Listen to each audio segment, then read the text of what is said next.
Hello, I'm Mercedes Stephenson, and this is the West Block, politics, perspectives, and players.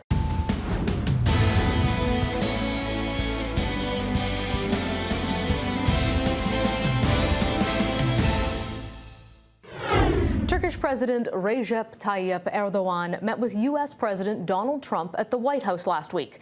The meeting comes on the heels of a ceasefire reached between Kurdish and Turkish forces in northern Syria, after Turkey, a NATO member, launched attacks into this area. According to the United Nations, 92 civilians have been killed and hundreds of thousands of people displaced due to the Turkish incursion.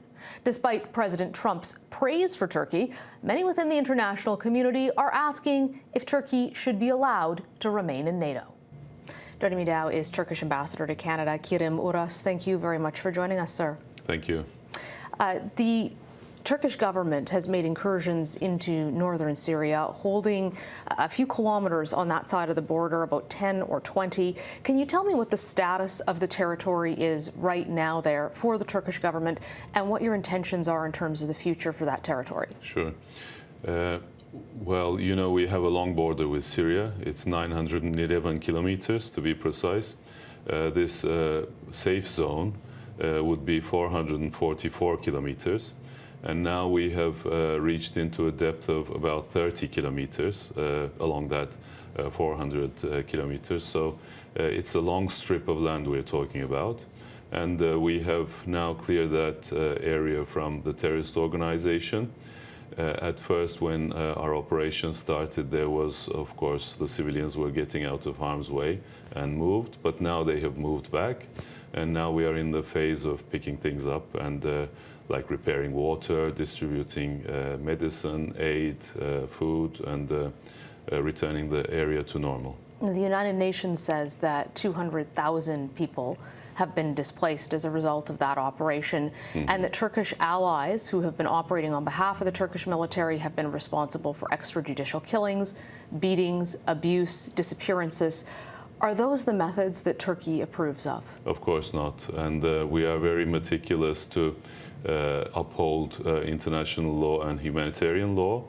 But there are also Syrian forces there, and there can be rogue elements within them. But I am happy to tell you that they are being now investigated, and they will be, if there was any action that you mentioned, they will be punished accordingly. I understand they are actually in jail, those people who have done some something you can't approve of kind of actions. But we are very meticulous. Our army, of course, is a NATO army. It's the second largest in NATO. It's a very disciplined army. It has thousands of years of a tradition behind it. And our army, of course, is very disciplined. But as I said, there are some rogue elements within the Syrians, but they are very isolated cases. There are some who say that your president should be charged with war crimes because of those events.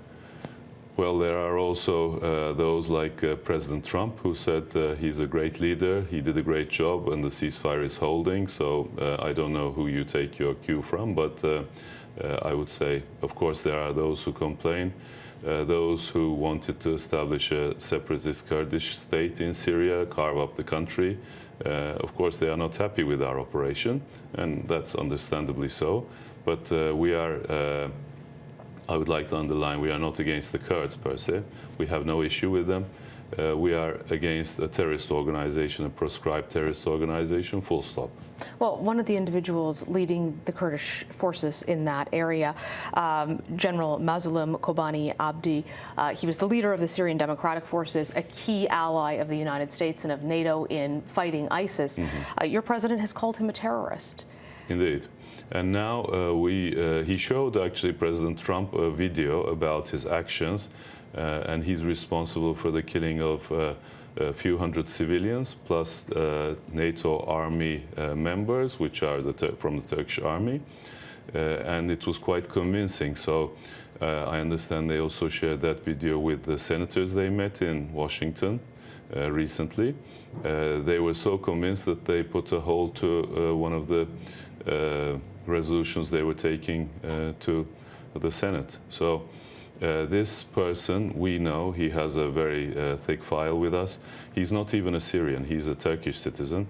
He is not from the YPG, he's from the PKK. Abdullah Öcalan, the leader of that terrorist organization, who is now in jail in Turkey, called him his son, and he's so close to him. He was his bodyguard. So actually this proves our point that the YPG, which some people say are a staunch ally of the US, is actually an offspring of the PKK terrorist organization. You mentioned Turkey as a NATO member. There have been some inside NATO who've said it should no longer be a NATO member, that it is not a liberal democracy, that buying the S-400 air defense system from the Russians runs counter to everything that NATO is, because it's designed to balance Russian influence. What do you say to people who do not believe that Turkey belongs in NATO anymore? Well, I would refute those claims. We are a staunch ally. As I said, we are the second army in NATO. We allocate an important part of our national resources to defense. Actually, the NATO benchmark is 2% of the GDP, which we have upheld. We are one of the few allies who have done that. So that got some praise from President Trump also. And we are committed to NATO ideals. We are a liberal democracy. Our president was elected by 52% of the population. But you've jailed tens of thousands of journalists, protesters, opposition members. Yes, that's very exaggerated. I would say the number is 100, but 100 people? 100 journalists, yes. But they are, some were released only recently. There are ongoing cases. I would agree that sometimes it could be a bit heavy-handed, but we don't forget we live in a rough neighborhood. We are, if you just visualize the map and look around us, you will understand the issues we are dealing with. There was actually a cartoon where Turkey is this big dam holding back terrorism, and Europe is the little farm down there doing their work. So if that dam bursts, that farm will not exist. And we operate under difficult circumstances, so we have to be tough with terrorism, and we indeed are. But that doesn't mean that we jail journalists. Turkey is a free society.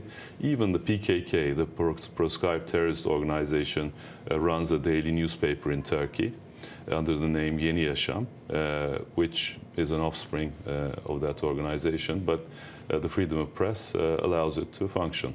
But if you're buying systems from Russia, which Yes. NATO is designed to counter, how can you be a member of NATO, and now the F-35 program has been suspended from Turkey because there are operational security concerns, how can you be buying things from Russia and potentially weapon systems from Russia, and yet being a part of the alliance that's designed to counter Russia? Indeed.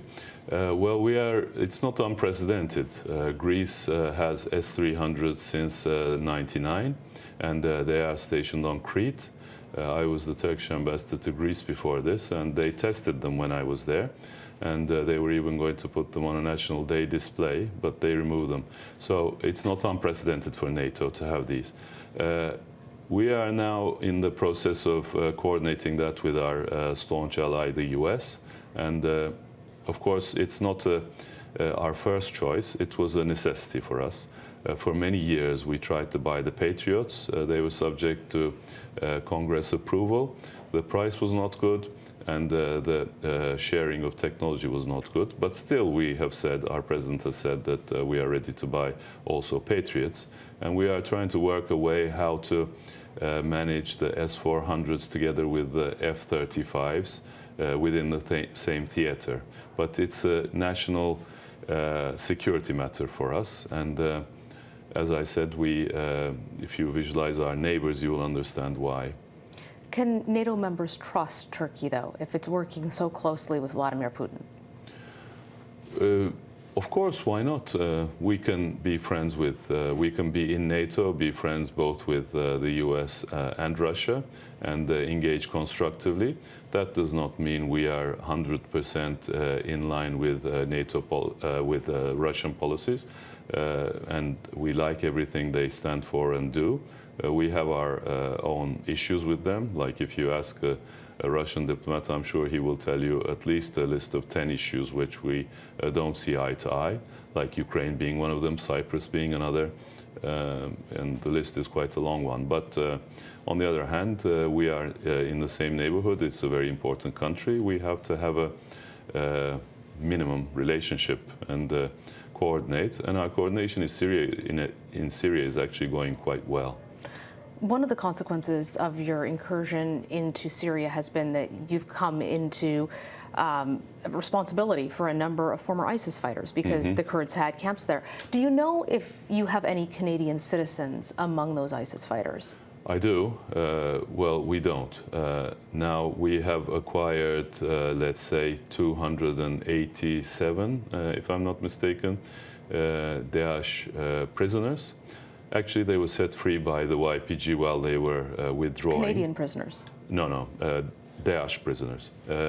They were set free while they were withdrawing. We caught them and put them back in prison. Among them, there are no Canadians. I can tell you, according to my information. That is within our safe zone I'm talking about. But beyond the safe zone, there might be, but we don't control that area, so I can't say anything about them. Within Turkey, again, we have 1,280 Daesh prisoners, people from Daesh who are in prison in Turkey. There's one Canadian among them, but he's serving a 10-year prison sentence for crimes in our country. So I don't think he will be returned soon. Do you think that Turkey will continue to expand into Syria and there's a chance that you may encounter Canadian citizens there? It's possible that we might encounter Canadian citizens, but I don't think we will expand any further. Now, what we are there to do is we have reached our goals, our well-declared goals, the 30-kilometer wide safe zone. And within that area, we are trying to create the conditions to where the refugees, the Syrian refugees in our country, and there are 4 million of them, and we've been looking after them for 8.5 years, and we've spent 50 billion Canadian dollars for these people, for their education, health care, their well-being, their, everything, housing and camps. So now we want to create the conditions where these people will voluntarily return to their own country. And that was one of the reasons why we wanted to establish this safe zone, because it's a big burden on us. It's actually a world record, I must say. So we will focus on the positive now. We will rebuild their towns. We have just rebuilt the water system, which was out of order for 8 years, and we are giving them medicine and food. So we will focus on the positive now, try to pick up the pieces. Ambassador, thank you so much for your time today. Thank you. That's all the time we have for today. Thanks for joining us. For the West Block, I'm Mercedes Stephenson.